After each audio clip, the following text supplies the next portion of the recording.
Joel, having plants in the office space and in the home, it really just adds a level of happy. But don't take my word for it. You got to take it from the boss of all bosses, Miss Rebecca Borges, who is here to talk about Plant Happy. Welcome back, love. Hi, thank you. I'm excited to be here.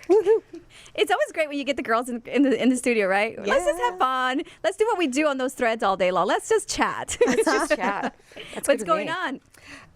So I'm excited. This is a new segment for you, and I'm excited to bring biophilic design to the masses. Say it again. Yeah, what is that? Biophilic design to the masses. We got to know what it is. Right? I love the term, right? It's like bio. You hear bio in it, and you're thinking, oh, that's got to be wholesome and earthy, right? It totally is. The idea is that we bring plants to people. Yes. The best way is through living with plants and how it affects your psyche. So Plant Happy is focused on creating places and spaces where you work, live, and play that actually contribute to your happiness. I love it.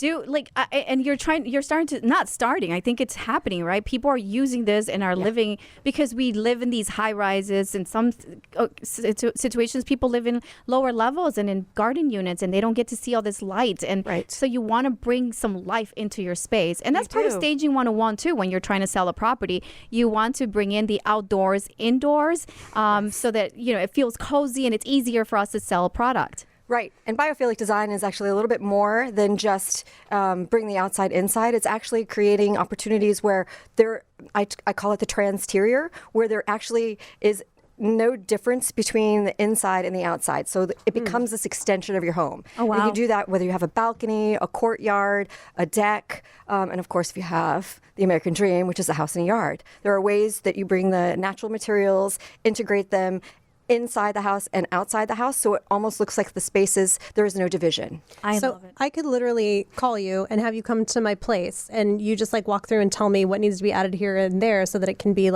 biophilic. Yeah, well, it would be more plant friendly. We would do some biophilic design, I guess is what you would say that.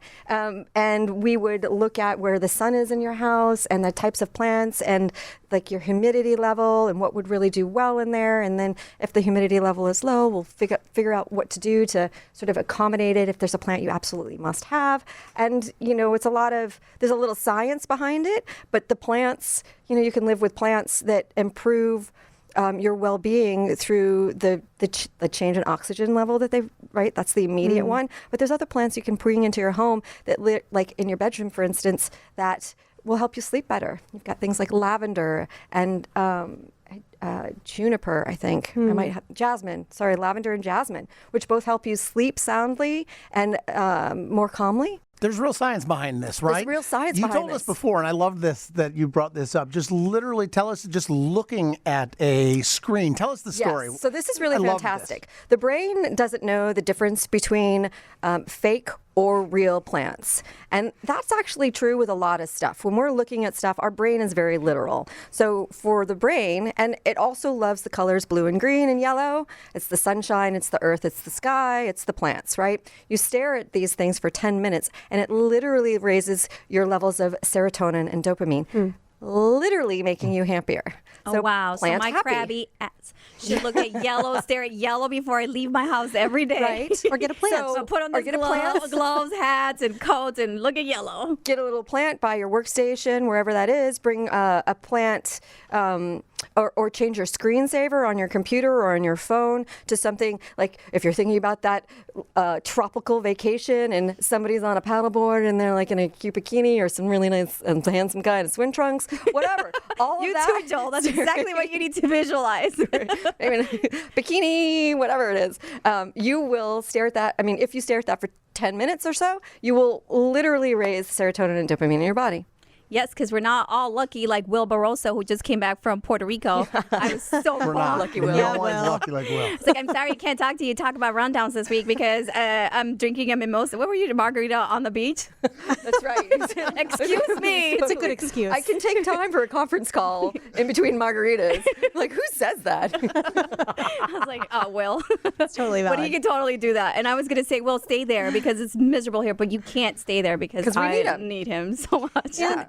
But back to what Rebecca's doing, the things that you do when you're working in these spaces, whether they're residential or commercial, this is not just like you're bringing in plants and setting them in rooms. This is architectural and artful. You're doing this super mindfully so that the blend is like easy. It's natural, right? Correct. I mean, because we all like things that are pretty. I mean, most of us like things that are beautiful. I love elegant, things that are pretty. Right? Me too. Beautifully designed places and spaces. And you will find, and this is why good interior designers are so well paid, is that if you have a room in your house that's not being used, and there's something that's not wooing people into that room, right? Plants are one of the things that do that. So, interior designers often consult with people like me to help them create spaces that bring more comfort to people. So where would someone go to find you right now if they wanted to call you and have you scope out their place and consult with you? Well, you can find me at Live Plant Happy on Facebook and Instagram, and you can check out some of my stuff there. I love it. And Rebecca is also president of the National Board of FemCity, so make sure they follow her as well. They are taking new members, so hit her up for that. It's a great network, especially for you female entrepreneurs or non-females. Yeah. I'm a member. And I'm a member. Joel. We are FemCity. We take him out. Joel feels out. Don't put Joel on the Joel spot feels for out. He's still smiling. We'll bring you as an honorary member. How about Love that? That's right. I love that. Rebecca, it's always a pleasure hanging out Thank with you so much. I'll And see you remember, guys soon. everyone, I just like saying this. Live, plant, happy. You should have a song. Oh, a jingle. We should You make need a jingle. See? I'll sing for you. I love it.